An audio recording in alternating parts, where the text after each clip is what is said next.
Algunos tips para incluir en el plan de negocios. Efectivo. Un plan de negocios debe ser efectivo. Quiere decir que debe tener todo lo que un inversionista necesita saber para poder determinar si te da dinero para el negocio o no. Acuérdense que en Estados Unidos existe mucha gente que tiene dinero en el banco, pero, o incluso en diversos países, Colombia, muchos países, Centroamérica, Suramérica, España. Hay gente que tiene dinero en el banco y el banco no le está rentando nada y están dispuestos a arriesgar dinero en el plan de negocios de otro, pero dice, ok, muéstrame que tu plan de negocios tiene sentido, muéstrame que hiciste el trabajo, muéstrame que te has tomado todo un proceso y un tiempo de investigación y demuéstrame que tienes dominio de la parte técnica del negocio. Entonces, en ese sentido, tiene que ser muy efectivo y muy estratégico el plan de negocios. Segundo, debe ser estructurado. La organización debe ser clara y sencilla. No debe tener nada raro, excepto en el capítulo técnico, puede tener información técnica. De resto, todos los otros lados tienen que ser muy claros y sencillos. Debe ser comprensible, por supuesto. Debe ser breve, que no tenga más de 30, 32, 36 páginas, incluyendo los anexos. Debe tener una letra mínimo 11, porque esa letra mínimo 11, recuerden que muchos de los inversionistas tenemos más de 40 años y ya uno después de los 40 años, la vista no es lo mismo. Así que eso no puede ir en tamaño 8, tamaño 10, mínimo tamaño 11, con un buen interlineado y unos márgenes. Y las cifras y cuadros deben ser muy fáciles de entender. Que tengan un tamaño y que tengan una distribución que se pueda entender. ¿Cuándo se necesita? ¿Cuándo se requiere un plan de negocios? Es muy normal que te exijan un plan de negocios los inversionistas ángeles. Los inversionistas ángeles son esas personas que tienen la disponibilidad de invertir en proyectos de otros a cambio de que les den un porcentaje de la sociedad. Entonces, este inversionista ángel de una te va a decir, pues si tu proyecto es tan bueno, muéstrame el plan de negocios y muéstrame que tiene sentido. Y esos inversionistas ángeles tienen diferentes tipos de perfiles. Unos son expertos en mercadeo, otros son expertos en finanzas, otros quizás sean médicos o odontólogos, pero ellos van a traer su asesor financiero a mirar el plan de negocios antes de tomar la decisión de si te dan dinero para la actividad o no. Entonces, un inversionista normalmente siempre te va a exigir que le muestres el plan de negocios. Segundo, cuando aplicas a visas de inversión. En las visas de inversión, y este es un tema muy interesante que nosotros dominamos mucho dentro de nuestra compañía, y es todas esas aplicaciones en las visas E1, E2, L1, EB5, que son mecanismos que sirven para que las personas vengan a vivir a los Estados Unidos y a trabajar, y sus hijos pueden estudiar, y sus hijos pueden estudiar en colegios y universidades. Ahora vamos a mirar un detalle de eso y en cada una de las aplicaciones a visas de inversión siempre te exigen un plan de negocios. El corazón de la aplicación para mostrarle al gobierno americano, al Departamento de Inmigración, que el plan de negocios que quieres incorporar en Estados Unidos tiene sentido. Tercero, cuando vas a pedirle crédito a los bancos, siempre que la compañía tenga menos de 2 años de operación, te van a exigir que traigas un plan de negocios para poder que sometas la aplicación, si no, no procede. Cuarto, cuando vas a vender una franquicia, por ejemplo, tú tienes un modelo de negocio exitoso y quieres volverlo franquicia. Inmediatamente cualquier comprador potencial te dice, muéstrame el plan de negocios para determinar que me gusta su proyecto. Entonces, estos son 4 ejemplos, pero también existe que si vas a tomar un local comercial, quizá el landlord, el dueño del local, te va a decir, muéstrame el plan de negocios. ¿Para qué? Pues para saber que lo que tú vas a vender no choca con los vecinos del shopping center. Es muy normal que te pidan un plan de negocios para ciertas actividades comerciales. Y hay diferentes momentos también en los que te pueden pedir el plan de negocios para otro tipo de actividades. ¿Cómo funcionan los planes de negocios para visas de inversión? Miren qué interesante esto. Por ejemplo, los colombianos, existen países que tienen tratado de libre comercio con los Estados Unidos en la región, por ejemplo, Canadá, México, Honduras, Costa Rica, Colombia, Panamá, Chile, Argentina, son 8 países que tienen tratado de libre comercio en toda esta región y hacia el otro lado en Europa, pues muchos, entre ellos Italia y España, países que donde un empresario puede crear una empresa dentro de los Estados Unidos, un pequeño negocio, no tiene que ser una gran empresa, crea un pequeño negocio, hace una inversión específica y con base en la creación de ese negocio puede ir a vivir en los Estados Unidos, trabajar legalmente y a su esposa le permiten trabajar legalmente en Estados Unidos. Y esto cubre a los hijos menores de 21 años y pueden estar durante el tiempo en que les aplique la visa y pueden renovarla constantemente. Por ejemplo, en la visa E1, un representante comercial se dedica a hacer trade, a hacer comercio internacional, trae producto, vamos a decir, por ejemplo, de Colombia, traen plátanos verdes de Colombia o llevan cosas hechas en Estados Unidos hacia Colombia Y en ese tipo de aplicaciones, no importa cuánto inviertas, no te dicen cuánto tienes que invertir, te dicen invierte lo que quieras, generas un empleo o hasta con 0 empleos se puede, y esto cubre a la familia completa, a esposo y esposa y a los hijos menores de 21 años. Normalmente a los colombianos nos la dan a 5 años y no hay máximo número de solicitudes. Es un camino muy interesante cuando la vocación del negocio es importación-exportación. El otro mecanismo es la E2, que es inversionista por trabajo. Se llama, el enfoque es inversión y empleo. Aquí sí el gobierno tiene una expectativa de que inviertas un dinero específico. Con 100, 125,000 se puede hacer, pero normalmente vemos que los abogados quieren ver de 150 a 200,000 dólares. Es clave decir que en este tipo de estrategias siempre se necesita un abogado de inmigración que haga la parte jurídica. Nosotros desde VIXPlan nos encargamos de la parte de negocios. Normalmente en una E2, que es muy común en este momento, la usan mucho canadienses y mexicanos, entran muchos por acá con la E2. Y aquí se deben generar 2 a 4 empleos e igual cubre a toda la familia y la dan de 1 a 5 años. Y por ejemplo, la visa L1A, que es muy interesante, esta fue la que yo utilicé para migrar de Colombia a Estados Unidos. Yo creé una sede de mi compañía colombiana en los Estados Unidos, me autotransferí, cubrió a mi esposa, que es arquitecta, cubrió a mis hijos, que eran niños en esa época, y todos pudimos estar aquí trabajando legalmente en lo que nosotros sabemos hacer, y en 2 años y medio nos hicimos residentes permanentes en este país con base en una L1A, donde también el gobierno te dice invierte lo que quieras, pero eso sí, genera de 6 a 10 empleos directos en los Estados Unidos. Este es un camino que conocemos mucho. Y la EB5, que es muy famosa, esta implica invertir 1.8 millones de dólares normalmente, crear 10 empleos directos en Estados Unidos y te dan una residencia temporal por 2 años y luego cuando muestras que la compañía fue exitosa, te remueven las condiciones y te dan la residencia permanente sin restricción.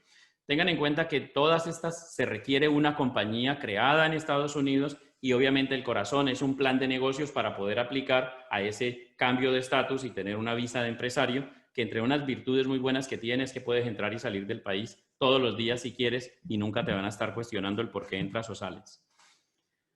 Muy bien, si tienen dudas sobre esto nos pueden preguntar ahora. Y fuentes de financiación en donde se requiere un muy buen plan de negocios. Fíjense, en la parte de adquisición o búsqueda de capital, los bancos comerciales en Estados Unidos normalmente le piden para todo solicitud de crédito que en empresas que tienen menos de 2 años de operación o que no han arrancado, les exigen un plan de negocios, les llegan a financiar cualquier monto prácticamente, llega a ser normal que ellos den 70-80% y piden garantías por el resto, ¿cierto? Y normalmente en Estados Unidos estos créditos están entre el 3, 4 y hasta el 10, 12%, en esas tasas se mueve anual, ¿cierto? Y normalmente sí, los bancos no son tan volcados a dar crédito bancario para ideas nuevas. Por ejemplo, industrias como restaurantes están vetadas. No es fácil conseguir dinero, por ejemplo, para flipping houses, que es como compra, remodelación y venta de casas. Es una industria muy específica, digamos, la maneja cierta banca muy específica. En general, los bancos para emprendimientos nuevos no son el mejor canal, pero si la compañía ya tiene más de 2 años de operación, sí presenta su buen plan de negocios y tiene mucho más chance de que los bancos comerciales como Chase, Bank of America o Capital One puedan ser buenos destinatarios para uno pedir crédito. Una muy buena fuente de financiación súper recomendada en Estados Unidos es el Small Business Administration, que es el SBA y el famoso SBA. Esta es una dependencia del gobierno federal que canaliza dinero de los impuestos hacia favorecer la creación de nuevos negocios. Ustedes no se imaginan la fortaleza que tiene el SBA en Estados Unidos. Ellos llegan a prestar entre 100,000 y 5, 6, 7 millones de dólares. Aplica solo para residentes y ciudadanos americanos, pero si la persona no es residente o ciudadano, podría eventualmente asociarse con un residente o ciudadano y quizá pueda funcionar. Ellos normalmente piden pues un colateral, unas garantías, unas firmas normal, pero cuando tienes un muy buen plan de negocios y aportas más o menos 20-25% del capital, incluso en especie te lo aceptan, ellos pueden financiar hasta un 80% y las tasas de interés son bastante más atractivas que las de los bancos, son tasas más bajas, 3-7%. En estos casos, obvio, el business plan es coyuntural, muy sofisticado y el estándar que quiere ver el SBA en las proyecciones, en los flujos de caja, en las justificaciones de mercado, son muy sólidas para determinar que el negocio tiene sentido. Y un tip que les doy, Cuando son proyectos para el SBA hay un tema coyuntural que no es financiero, y es que el aplicante no solo debe ser residente y ciudadano, sino que debe demostrar que tiene experiencia en la actividad, que tiene una curva de conocimiento técnico alta. Ese es un elemento muy, muy importante cuando aplicas a crédito con el SBA.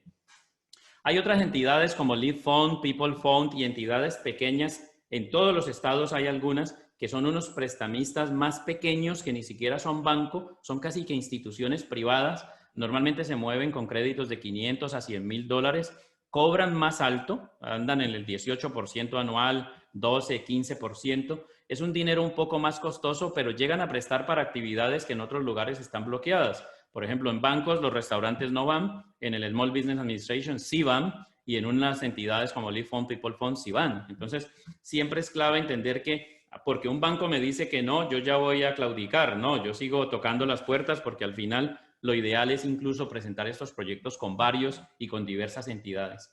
Y la otra posibilidad de conseguir capital es con socios inversionistas. Y a mí el banco me dijo que no, no puedo entrar al SBA. Las otras entidades me dijeron que no. Pues miren, el tema de conseguir inversionistas ángeles está ahí, está abierto para normalmente hablar con familiares, con amigos y hasta con desconocidos. Ahí el punto es que si tú crees mucho en tu proyecto, si tienes la seguridad de tener el conocimiento técnico, pues tú no hablas solamente con 50 personas, hablo con 100, con 200, porque si 90 me dicen que no, pues 10 me dijeron que sí. Yo voy detrás de esas 10 que me digan que sí. Casi que entre más me rechacen, más logro prospectos que puedan invertir en mi negocio. Entonces, hay que tener mucha paciencia y entender que conseguir socios inversionistas es un camino que está para todo el mundo, independientemente de si tienen un buen score de crédito o no. La verdad es que es un muy buen camino, pero hay que prepararse y hay que hacer las cosas de manera correcta. En resumen, ¿qué es un plan de negocios? Es como los planos de una casa antes de pegar el primer ladrillo. No debería yo invertir plata en una casa sin haber hecho un buen plano. No debería yo arriesgar mi capital sin haber hecho un buen plan de negocios. Casi que cuando hago el plan de negocios estoy poniéndole un seguro a mi capital. Estoy asegurándome de que mi capital tenga mayor probabilidad de éxito en el emprendimiento donde lo voy a involucrar. ¿Para qué sirve? Disminuye el riesgo al fracaso. Un buen plan de negocios te dice dónde estás parado y te permite determinar cuál es el nivel de riesgo que vas a tomar. ¿Y para qué sirve también? Para conseguir dinero, financiación con cualquier fuente, inversionistas, bancos o quien sea. Para eso es muy, muy importante. ¿Pero por qué lo hago? ¿Saben una cosa? Yo no debo hacer el plan de negocios porque me lo pidieron, porque me lo exigieron o porque se lo voy a mostrar a nadie. El primer factor por el que debo hacer el plan de negocios es por mí mismo, para yo saber si yo estoy ante una apuesta o ante un negocio, para poder determinar que con los pies en el suelo yo de verdad me voy a involucrar en una actividad que tiene sentido. ¿Cómo se usa el plan de negocios? Es una guía de implementación, es un documento vivo, no es archivable, es una guía, es un faro en el camino. El plan de negocios es tu Biblia debajo del brazo cuando estás en el proceso de implementación de tu negocio. Algunos errores frecuentes al hacer un plan de negocios. Primero, no saber por qué se hace. Es muy importante saber que lo voy a hacer para yo poner los pies en el suelo y para mostrárselo a un tercero, llámese departamento de inmigración para una visa, o llámese banco, o llámese inversionista o quien sea. Segundo, hacerlo por cumplir un requisito. Es un error. Por ejemplo, en visas de inversionista te exigen hacer el plan de negocios, pero es un error hacerlo por cumplir el requisito de aplicar a la visa. No. El gobierno americano es bastante práctico en lo que hace. Te pide que hagas un plan de negocios, es para que tú sepas dónde estás parado y a qué compromiso te estás asumiendo con el gobierno en términos de inversión, en términos de generación de empleo y en términos de mantenerte tú mismo y tu familia para no ser una carga con el Estado. Y lo otro, pensar que es archivable. Es un error hacer el plan de negocios y guardarlo y luego ir a ejecutar el negocio como a mí se me ocurre. No, es una guía en el camino. Úselo, no lo archive. Algunos comentarios finales. Persigue tus sueños. Miren, esto lo dijo Pablo Coelho. El mundo está en manos de aquellos que tienen el coraje, decimos en Colombia la berraquera, de soñar y que corren el riesgo de vivir sus sueños.